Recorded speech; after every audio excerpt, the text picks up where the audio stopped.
if your body isn't sending those emergency signals to your brain, then everything's going to calm down, right? Because when you're living in that state of trauma and you're just thinking about it over and over, your body doesn't know the difference between that event happening then and now, right? So the same cortisol gets released, the same adrenaline, but if you can shut that off and those signals don't get sent, then there's nothing but ease, like you said. That Yep. totally makes sense.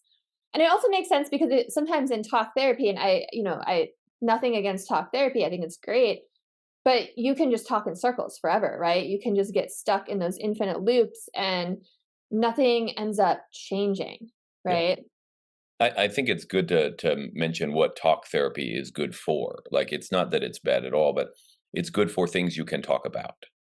And Mm, there's a lot of human experience. Like, even you just sitting there right now, there's a lot going on in your environment that's part of your experience that is nonverbal.